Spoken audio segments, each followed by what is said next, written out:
बंधुओं नमस्कार। और कल की वीडियो में आपने सुना था कि जो हिरण्यकश्यप और हिरण्याक्ष दोनों भाई राक्षस थे, तो उनमें जो हिरण्याक्ष था वो अपने बल के कारण बहुत ही मदमस्त होकर घूम रहा था और कह रहा था कि कोई मुझसे युद्ध करे। और जल में घूमते घूमते जिस समय वो वरुण देवता के पास पहुंचा तो वरुण ने भी कहा कि भाई हमारा तो युद्ध करने का चाव अब ख़त्म हो गया है और आपको भगवान श्री हरि से ही युद्ध करना चाहिए, वही आपकी इस युद्ध की अभिलाषा को पूर्ण करेंगे। और आज यहाँ पर इस वीडियो में जो इससे पहले आप सुन चुके हैं कि वराह भगवान उन्होंने शूकर का रूप धारण करके जल में डूबी हुई पृथ्वी को ऊपर लाने का कार्य किया था। और ये प्रसंग आया था कि वराह भगवान से हिरण्याक्ष का युद्ध हुआ, तो वो युद्ध उस समय हुआ जिस समय हिरण्याक्ष अपने बल में उन्मत्त होकर और जल में विचर रहा था और वराह भगवान पृथ्वी को रसातल से ऊपर लेकर के आ रहे थे। तो आज आगे यहाँ पर जिस समय वरुण देवता ने युद्ध करने के लिए मना कर दिया, तो मैत्रेय जी कहते हैं कि वरुण की यह बात सुनकर वह मनोन्मत्त दैत्य बड़ा प्रसन्न हुआ। उसने उनके इस कथन पर कहा कि तू उनके हाथ से मारा जाएगा। कुछ भी ध्यान नहीं दिया और चट नारद जी से श्री हरि का पता लगा करके रसातल में पहुंच गया। वहाँ उसने विश्व विजयी वराह भगवान को अपनी दाढ़ों की नोक पर पृथ्वी को ऊपर की ओर ले जाते हुए देखा। वे अपने लाल लाल चमकीले नेत्रों से उसके तेज को हरे लेते थे। उन्हें देख करके वह खिलखिलाकर हंस पड़ा और बोला, अरे यह जंगली पुरुष, यह जंगली पशु यहाँ जल में कहाँ से आया? फिर वराह जी से कहा, अरे ना समझ, इधर आ, इस पृथ्वी को छोड़ दे। इसे विश्व विधाता ब्रह्मा जी ने हम रसातल वासियों के हवाले कर दिया है। रे शुकर रूपधारी सुराधम, मेरे देखते ही देखते तू इसे लेकर कुशलतापूर्वक नहीं जा सकता। तू माया से लुक छिप कर ही दैत्य को जीत लेता और मार डालता है। क्या इसी से हमारे शत्रुओं ने हमारा नाश कराने के लिए तुझे पाला है? मूढ़, तेरा बल तो योग माया ही है और कोई पुरुषार्थ तुझमें थोड़े ही है। आज तुझे समाप्त कर मैं अपने बंधुओं का शोक दूर करूंगा। जब मेरे हाथ से छूटी हुई गदा के प्रहार से सिर फट जाने के कारण तू मर जाएगा, तब तेरी आराधना करने वाले जो देवता और ऋषि हैं वे सब भी जड़ कटे हुए वृक्षों की भांति स्वयं ही नष्ट हो जाएंगे।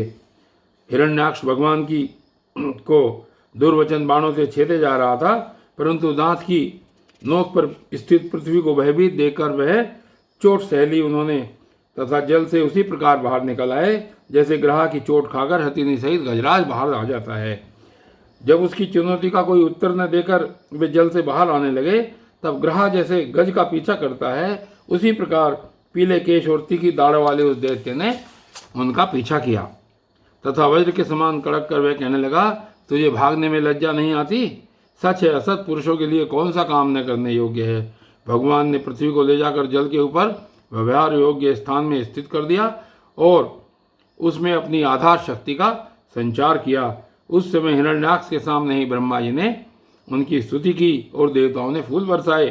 तब श्री हरि ने बड़ी भारी गदा लिए अपने पीछे आ रहे हिरण्याक्ष से, जो सोने के आभूषण और अद्भुत कवच धारण किए हुए था तथा अपने कटु वाक्यों से उन्हें निरंतर मर्माहत कर रहा था, अत्यंत क्रोधपूर्वक हंसते हुए कहा। और भगवान ने कहा कि अरे सचमुच ही हम जंगली जीव हैं और तुझ जैसे ग्राम सिंहों कुत्तों को ढूंढते फिरते हैं। दुष्ट वीर पुरुष, तुझे मृत्यु पाश में बंधे हुए अभागे जीवों की आत्म शलाघा पर ध्यान नहीं देते। हाँ, हम रसातल वासियों की धरोहर चुराकर और लज्जा छोड़कर तेरी गदा के भय से यहाँ भाग आए हैं। इसमें सामर्थ्य ही कहाँ है? हम में ऐसी सामर्थ्य ही कहाँ है कि तेरे जैसे अद्वितीय वीर के सामने युद्ध कर सकें। तुझ जैसे बलवान से वीर बांधकर बैर करके हम जा भी कहाँ सकते हैं? तू पैदल वीरों का सरदार है, इसलिए अब निशंक होकर उधेड़ बुन छोड़कर हमारा अनिष्ट करने का प्रयत्न कर और हमें मार मार कर अपने भाई बंधुओं के आंसू पहुँच। अब इसमें देर न कर। जो अपनी प्रतिज्ञा का पालन नहीं करता वह असभ्य है, भले आदमियों में बैठने लायक नहीं है। और मैत्रेय जी आगे कहते हैं कि विदुर जी, जब भगवान ने रोष से उस दैत्य का इस प्रकार खूब उपहास और तिरस्कार किया, तब वह पकड़कर खिलाए जाते हुए सर्प के समान क्रोध से तिलमिला उठा। वह खींचकर लंबी लंबी सांसें लेने लगा। उसकी इंद्रियां क्रोध से क्षुब्ध हो उठी और उस दुष्ट दैत्य ने बड़े वेग से लपककर भगवान पर गदा का प्रहार किया। किंतु भगवान ने अपनी छाती पर चलाई हुई शत्रु की गदा के प्रहार को कुछ टेढ़े होकर बचा लिया, ठीक वैसे ही जैसे योग सिद्ध पुरुष मृत्यु के आक्रमण से अपने को बचा लेता है। फिर जब वह क्रोध से होठ चबाता अपनी गदा लेकर बार बार घुमाने लगा, तब श्रीहरि कुपित होकर बड़े वेग से उसकी ओर झपटे।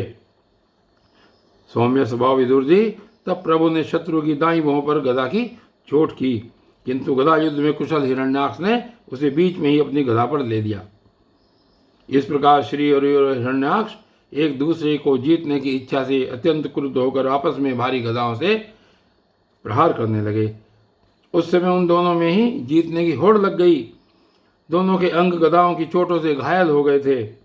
दोनों अपने अंगों के घावों से बहने वाली रुद्र की गंध से दोनों का ही क्रोध बढ़ रहा था और वे दोनों ही तरह के पैतरे बदल रहे थे। इस प्रकार गौ के लिए आपस में लड़ने वाले दो सांडों के समान उन दोनों में एक दूसरे को जीतने की इच्छा से बड़ा भयंकर युद्ध हुआ। और विदुर जी से आगे कह रहे हैं कि विदुर जी, जब इस प्रकार हिरण्याक्ष और माया से वराह रूप धारण किए हुए भगवान यज्ञ मूर्ति का युद्ध चल रहा था, पृथ्वी के लिए द्वेष बांधकर युद्ध करने लगे, तब उसे देखने के लिए वहां पर ऋषियों के सहित ब्रह्मा जी भी आए। वे हजारों ऋषियों से घिरे हुए थे। जब उन्होंने देखा कि यह दैत्य बड़ा शूरवीर है, उनमें भय का नाम भी नहीं है, वह मुकाबला करने में भी समर्थ है, तब उसके पराक्रम को चूर्ण करना बड़ा कठिन काम है। तब वे भगवान आदि शुक्र नारायण से इस प्रकार कहने लगे। श्री ब्रह्मा जी ने कहा कि देव, मुझसे वर पाकर यह दैत्य बड़ा प्रबल हो गया है। इस समय यह आपके चरण की शरण में रहने वाले देवताओं, ब्राह्मणों, गौवों तथा अन्य निरपराध जीवों की बहुत ही हानि पहुंचाने वाला, दुखदायी और भयप्रद हो रहा है। इसकी जोड़ का और कोई योद्धा नहीं है, इसलिए यह महाकंटक अपना मुकाबला करने वालों की वीर में की खोज में समस्त लोगों में घूम रहा है। यह दुष्ट बड़ाई, मायावी, घमंडी और निरंकुश है। बच्चा जिस प्रकार क्रुद्ध हुए सांप से खेलता है, वैसे ही आप इससे खिलवाड़ न करें।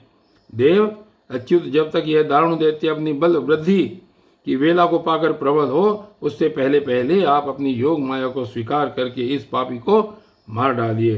प्रभु देखिए, लोगों का संहार करने वाली संध्या की भयंकर बेला आना ही चाहती है। सर्वात्मन, आप उससे पहले ही इस असुर को मारकर देवताओं को विजय प्रदान कीजिए। इस समय अभिजीत नामक मंगलमय मुहूर्त का भी योग आ गया है, अतः अपने सुहृद हम लोगों के कल्याण के लिए शीघ्र ही इस दुर्जय दैत्य से निपट लीजिए। प्रभु, इसकी मृत्यु आपके ही हाथों बदी है। हम लोगों के बड़े भाग्य हैं कि स्वयं ही अपने काल रूप आपके पास आ पहुंचा है। अब आप युद्ध में बलपूर्वक इसे मारकर लोगों को शांति प्रदान कीजिए। और यहाँ पर आज ये अध्याय समाप्त होता है और कल की वीडियो में देखते हैं कि किस प्रकार हिरण्याक्ष मारा जाता है भगवान के हाथों से। और ये वीडियो आगे इसी प्रकार चलती रहेगी। तब तक के लिए धन्यवाद।